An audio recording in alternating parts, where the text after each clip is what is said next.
15 तारीख को बाबू सभागार में इमारत शरिया के ज़रिए बहुत बड़ा प्रोग्राम इस सिलसिले में रखा गया है। बाबू सभागार में ये कार्यक्रम है, इसमें वो बड़ी संख्या में शामिल के कुछ बड़े नेताओं ने जो बयान दिया है कि वक्त का मतलब जो उन्होंने समझाने की कोशिश की है कि आप जिस ज़मीन पर और जिस जायदाद पर वक्त चाहेगा उस पर वो काबिज हो सकता है इस एक्ट के तहत, जो कि बिल्कुल गलत प्रिडिक्शन किया गया बयान है और हम उसकी मुखालफत करते हैं। मैं आप सभी नौजवानों से एक सवाल करना चाहता हूँ, मेरे हिंदू भाई, मेरी दूसरी आबादी में मेरे दोस्त, ज़रा गौर से समझने की ज़रूरत है कि आस्था पर ठेस पहुँचाना समाज में दो हिस्सों में बंटवारे जैसा,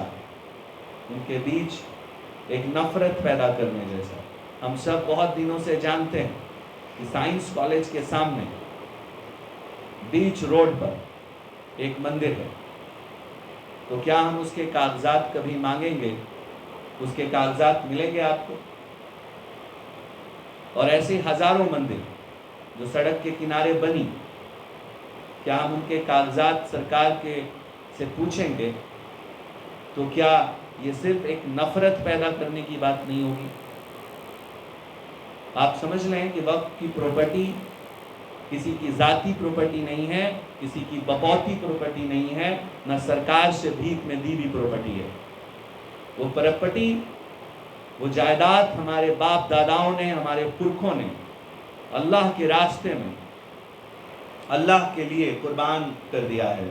और ये भारत की ज़मीन जो कभी हमारे पुरखों की थी, उन्होंने अपनी ज़मीन को गरीब मजलूमों के लिए दान दे दिया है। और ये दान इसलिए किया गया है ताकि वो अपनी ज़िंदगी में वहाँ मदरसे क़ायम कर सकें, स्कूल क़ायम कर सकें, हॉस्पिटल्स क़ायम कर सकें, ऑफिसेस बना सकें और मुर्दे दफना सकें। हमने आज तक जितनी भी प्रॉपर्टीज इस्तेमाल की है हिंदुस्तान की सरजमीन पर, उनके कागजात हमारे पास मौजूद हैं।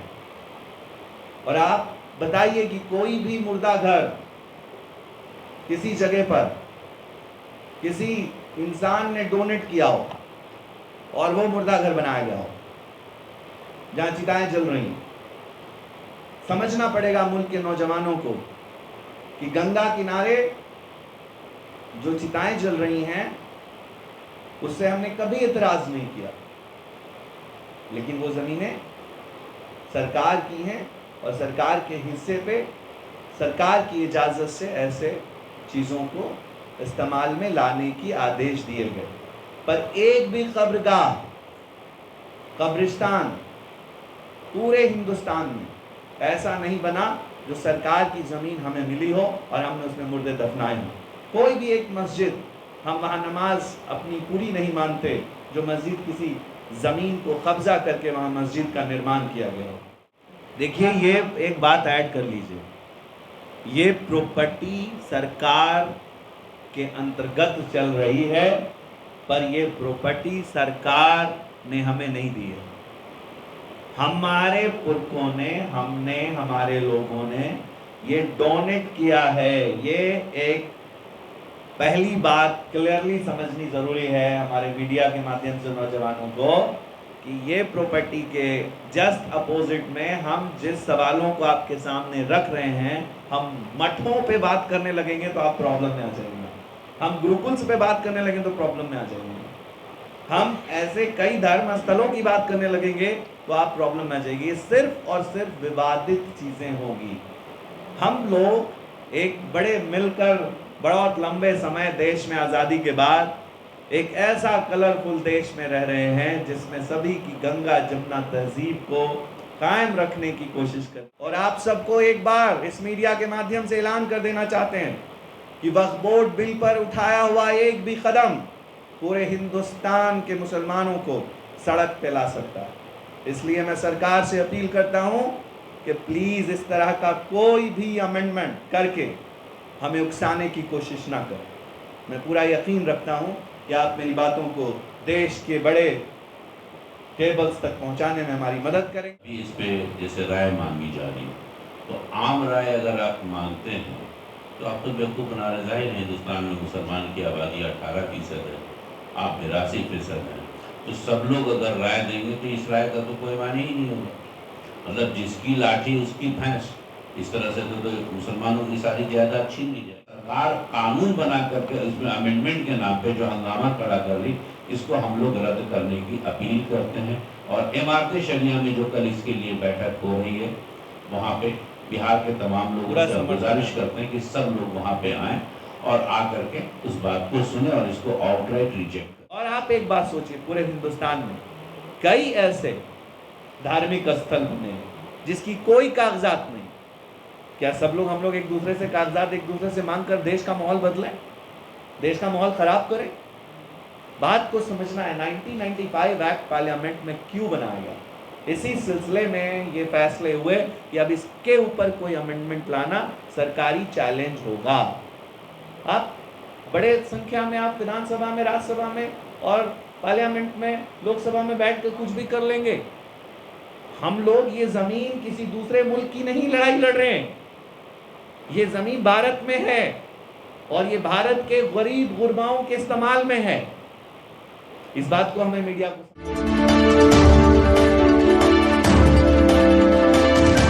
सभागार में स्वागत है। आज की जो प्रेस कॉन्फ्रेंस है उसका जो मकसद है उस पर चर्चा करने के लिए हमारे साथ हमारे बड़े भाई इशफाक रहमान साहब यहाँ मौजूद हैं।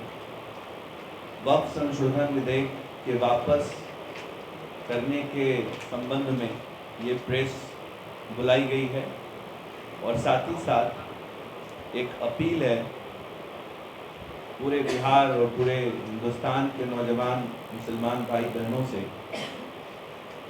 कि 15 तारीख को बाबू सभागार में इमारत शरिया के ज़रिए बहुत बड़ा प्रोग्राम इस सिलसिले में रखा गया है। बाबू सभागार में ये कार्यक्रम है, इसमें वो बड़ी संख्या में शामिल हों और इसके डिटेल्स हम लोगों ने फेसबुक पे और यूट्यूब पे शेयर कर दिया है।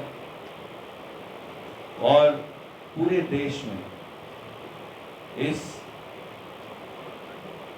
इशू ने एक अलग तरह का माहौल क्रिएट किया है और बड़े जानकार का मानना है कि ये कानून सीएए और एनआरसी से भी ज़्यादा खतरनाक है।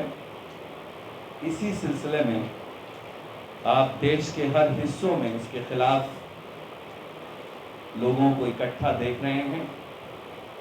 सभी नौजवान जो हमारे हिंदू, मुस्लिम, सिख, ईसाई, किसी जाति, किसी धर्म के लोग हैं, उन्हें कुछ बातें पता हैं और कुछ बातें हम लोग उनको बताना चाहते हैं।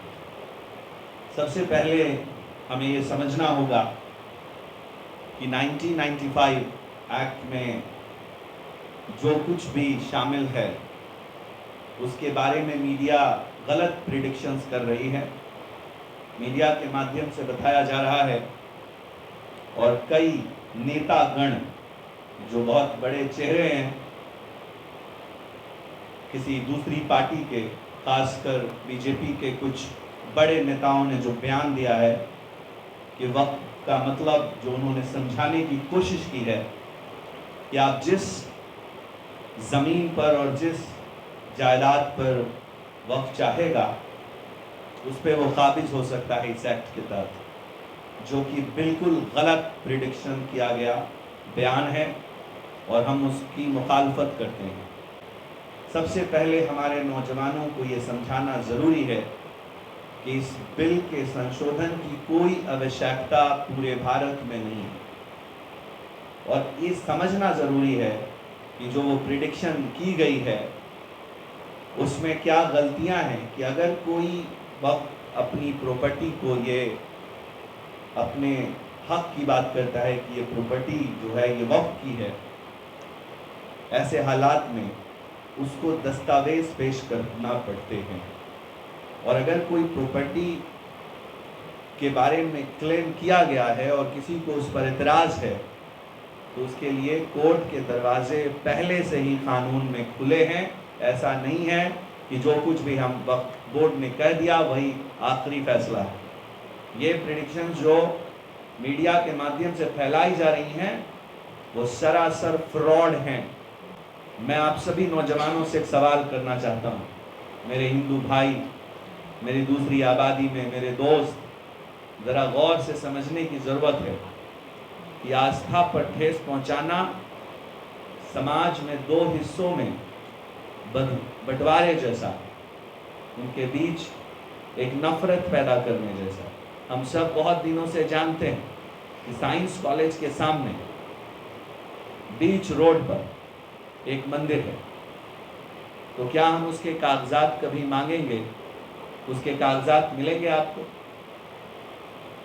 और ऐसे हजारों मंदिर जो सड़क के किनारे बनी, क्या हम उनके कागजात सरकार के से पूछेंगे? तो क्या ये सिर्फ एक नफरत पैदा करने की बात नहीं होगी?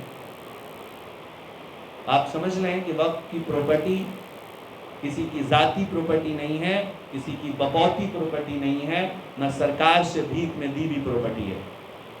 वो प्रॉपर्टी, वो जायदाद हमारे बाप दादाओं ने, हमारे पुरखों ने अल्लाह के रास्ते में अल्लाह के लिए कुर्बान कर दिया है।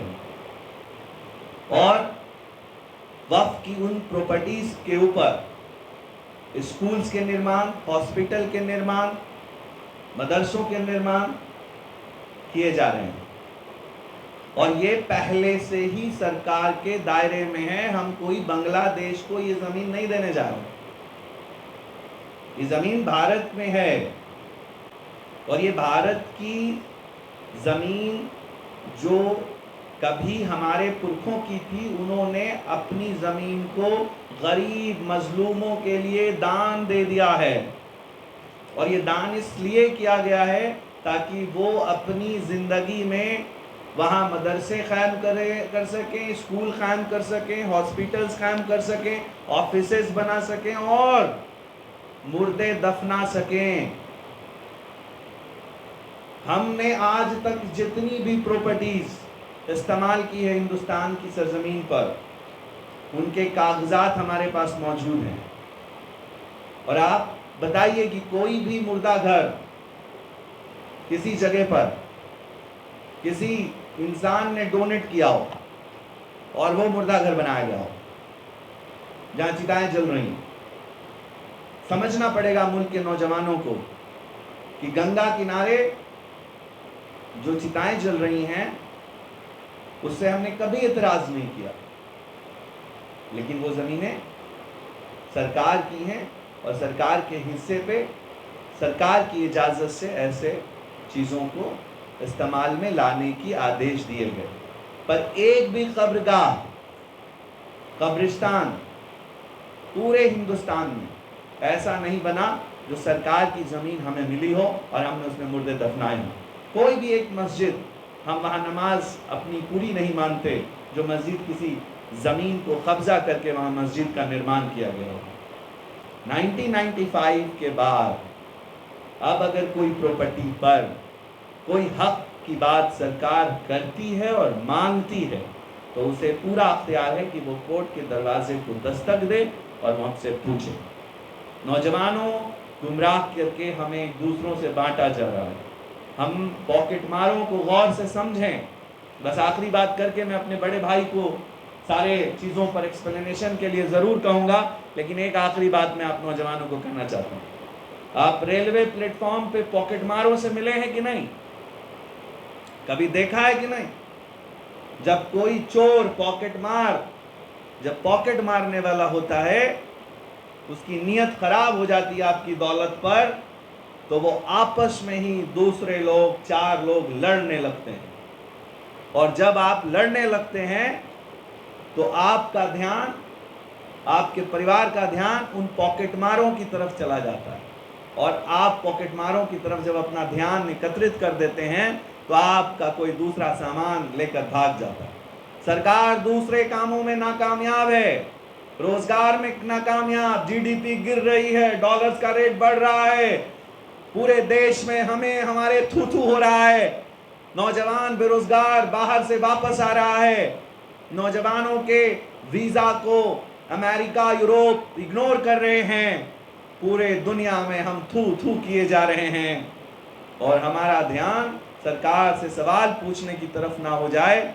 इसलिए सरकार नए नए बिल लाकर हम नौजवानों को बांटने का काम कर रही है, गुमराह करने का काम कर रही है। इस सिलसिले में हमारे शरीयत अमीर साहब ने जो फैसला किया है, हम उनको अपनी ट्रस्ट की तरफ से मुबारकबाद देते हैं और आप सबको एक बार इस मीडिया के माध्यम से ऐलान कर देना चाहते हैं कि वक्फ बोर्ड बिल पर उठाया हुआ एक भी कदम पूरे हिंदुस्तान के मुसलमानों को सड़क पे ला सकता है।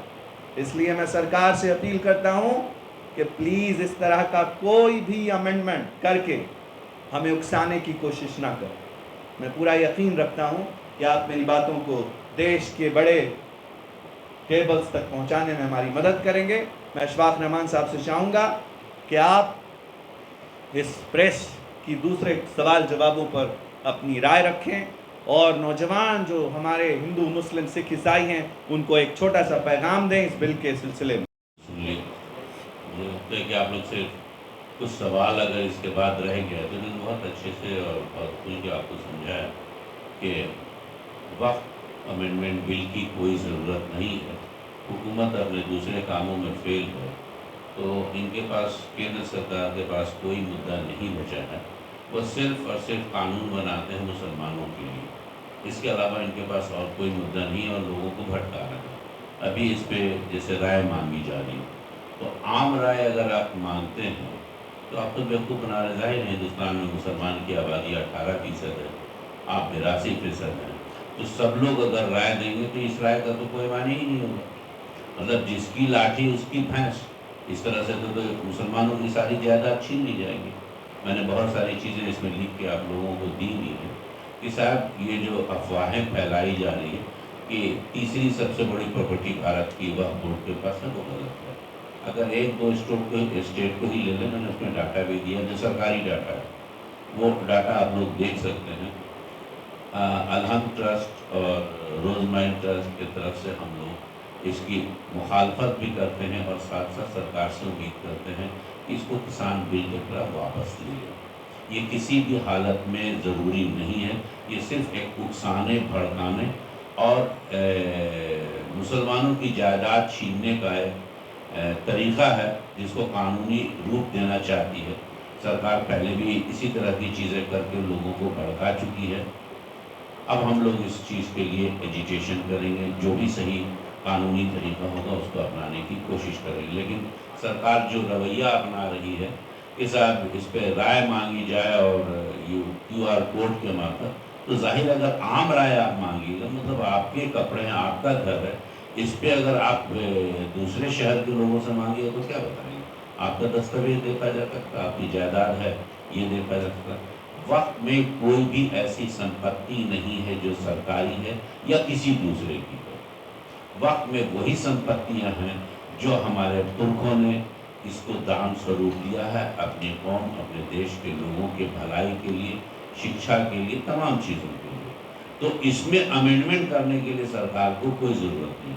अमेंडमेंट का मतलब ही जो तरीका लगा दिया है कि साहब हर बात पे एक सवाल पैदा करेंगे, फिर एक पंच बैठेगा और पंच कह देगा कि ये नहीं साहब किसी और की चीज़ है, आपके पास नहीं। कोई भी दस्तावेज अगर सरकार न मानना चाहे तो नहीं मानेगी। CA में कैसे NRC में हंगामा खड़ा कर दिया, कागज़ दिखाया जाए, कागज़ दिखाया जाए। आसाम में दिखाया गया, लोगों ने कागज़ दिखाया, 25 लाख लोग रिजेक्ट हो गए, जाहिर है कागज़ पूरे नहीं थे। अब उस 25 लाख में 5 लाख मुसलमान थे, 20 लाख हिंदू थे, तो उन्होंने इस 20 लाख को डिफेंस देने के लिए CAA ला दिया। ठीक है ना?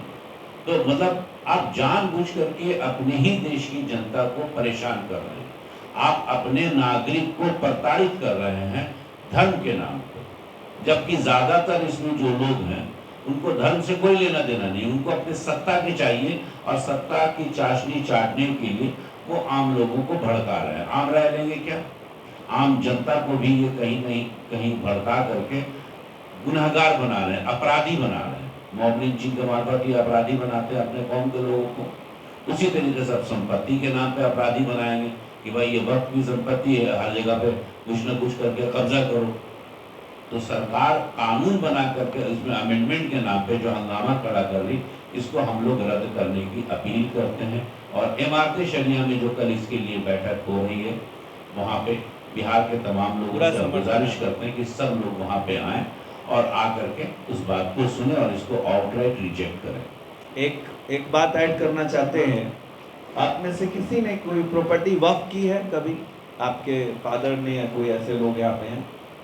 क्योंकि ये बात पुरखों की होती है जब भी बात आती है। तो 2023 में मैं ये बात इसलिए ज़रूरी समझता हूँ कि आपको कानूनी तौर से कुछ बात और आसानी से समझ में आए। 2023 में मैंने अपना घर मदरसे को दे दिया, वक्फ कर दिया।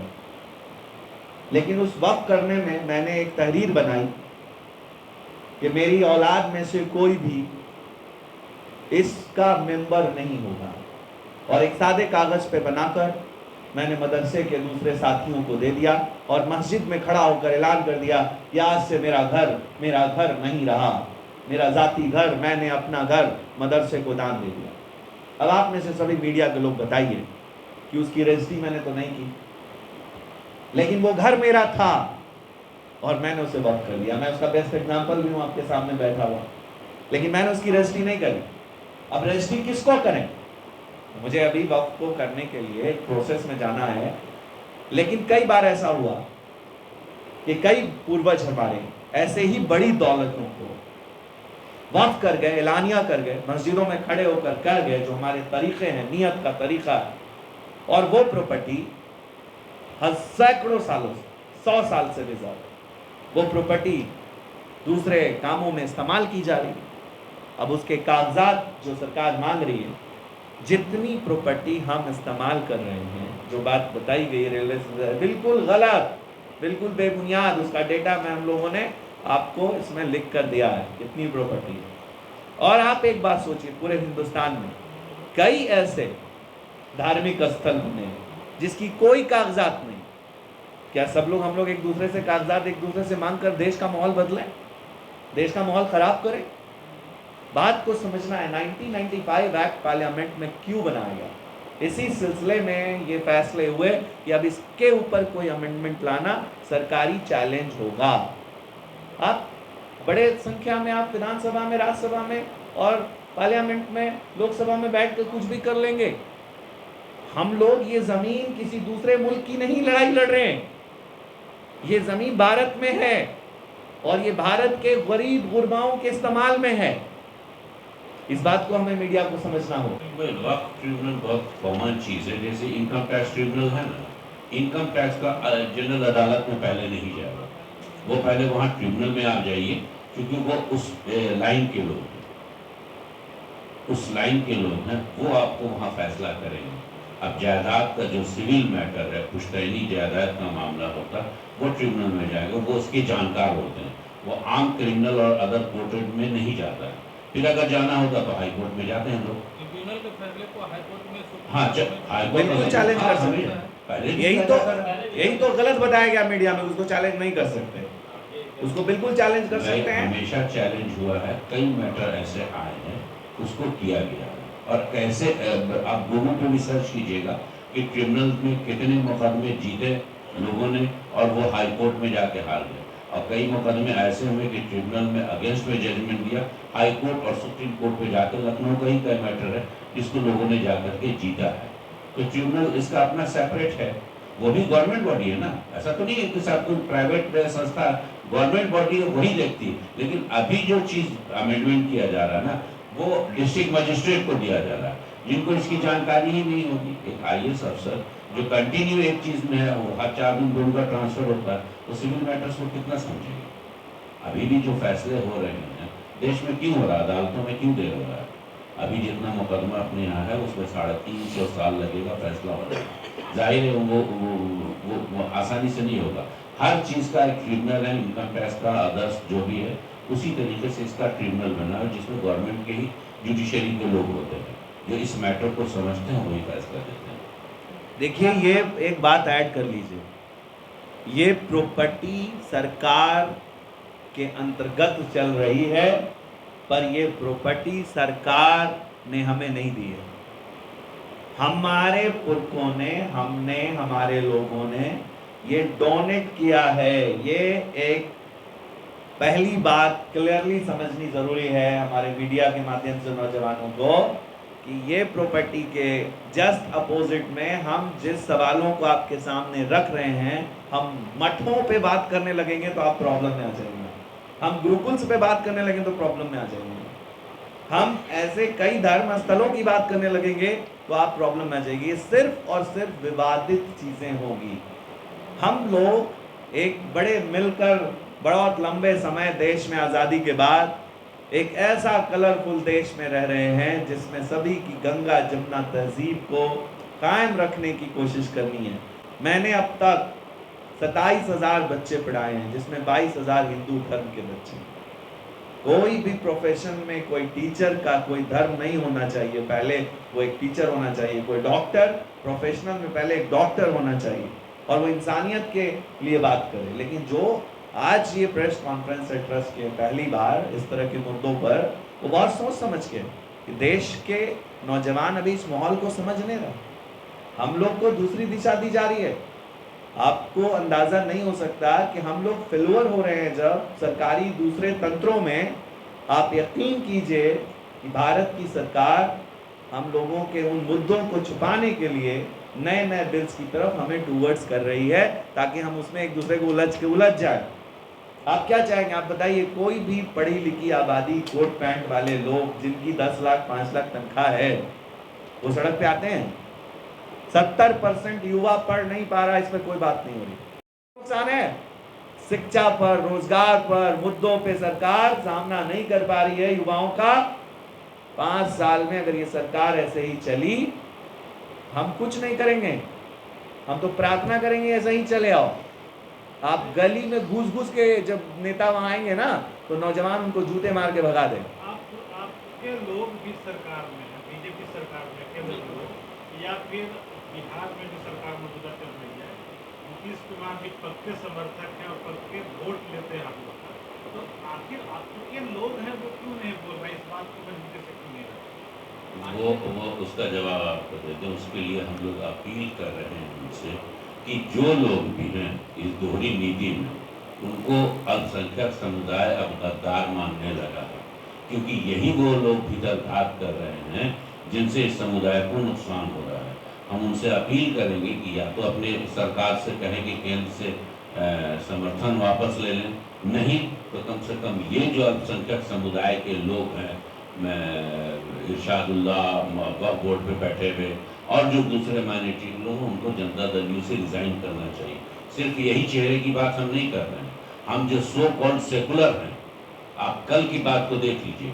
कल आप बापू साहब बाजार में हमारे शरिया ने बुलाया, जाहिर है हम सब लोग जगह से लोगों को भेजने वहाँ पे आइए। इसमें आप कल ही के दिन देखिए, इसको किसी तरह से भड़काने के लिए आरजेडी ने कल बनाया है अपराधियों के खिलाफ ये बनाया है कि साहब राजभवन मार्च करेंगे, मतलब बाधा यही उत्पन्न कर रहे हैं।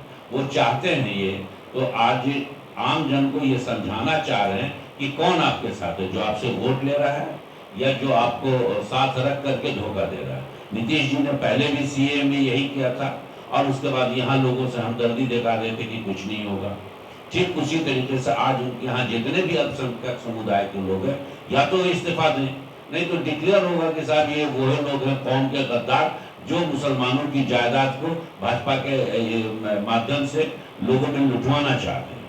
दलन सिंह ने जिस तरीके से बात रखी है इस मामले पे, सामने पे केस चल रहा है वो वक्त की जमीन पे, जैसे वहाँ अंबानी का मकान है वो वक्त की जमीन पे।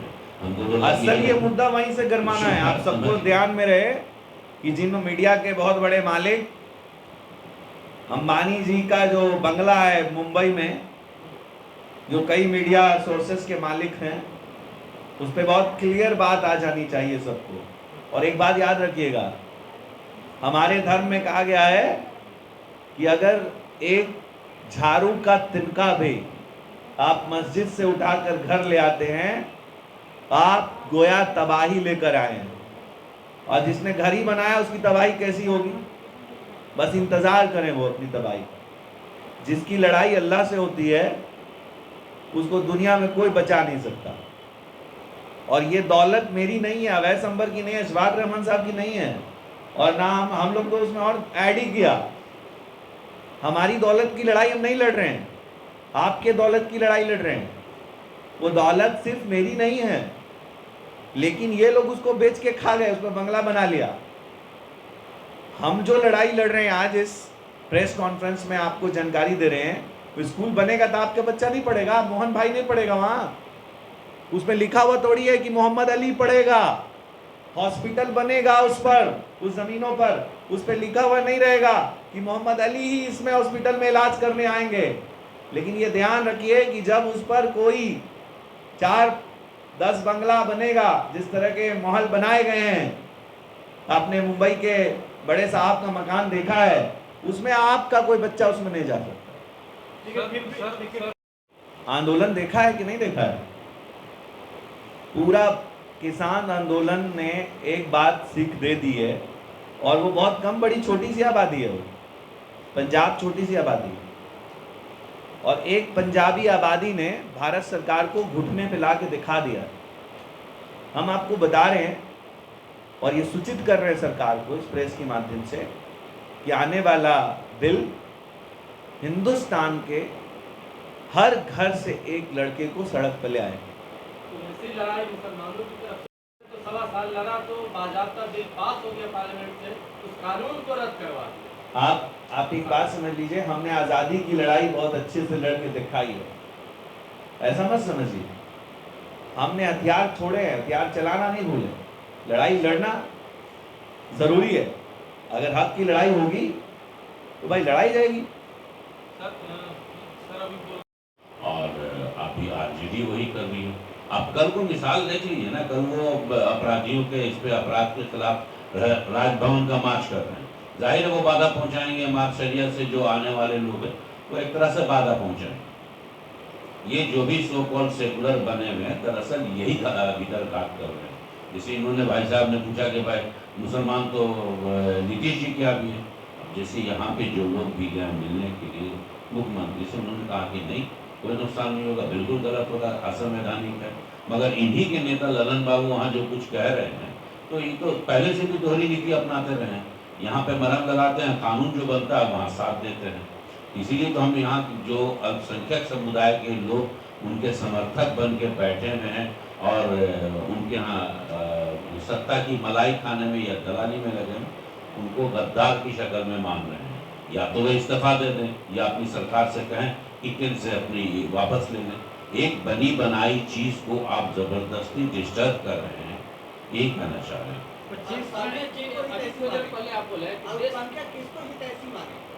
संख्यक समुदाय के बारे में पहले समझ लीजिए, ये एसेट ऑफ द कंट्री है, समझ गए? भारत सरकार, राज्य सरकार, सभी सरकारें ना इनको नौकरी देती है, ना ही इनको बैंक से लोन देती है व्यापार करने के लिए। ये अपनी मेहनत, मुशक्कत और कारीगरी से जो भी अपना धन अर्जित करते हैं, इसके अलावा बहुत बड़ी संख्या में हर घर से लोग रोजगार तलाश करने के लिए अरब मुल्कों में गए, जहां से गवर्नमेंट ऑफ इंडिया के डाटा के मुताबिक सिर्फ अरब वर्ल्ड से 12 लाख करोड़ रुपया हर साल भारत में आता है, बगैर किसी एक्सपोर्ट के। ये सिर्फ मुस्लिम समाज के लोग करते हैं, इसमें दूसरे नहीं होते। जो बहुसंख्यक समाज के हैं वो यूरोप में जाते हैं और वहीं की नागरिकता ले लेते हैं। मुस्लिम समाज के परिवार का एक आदमी जाता है और वहां से अपने परिवार को चलाने के लिए पैसा देता है। अब उस पर भी लोगों की नजर है, ये एसेट है, समझ लीजिए इसको पहले।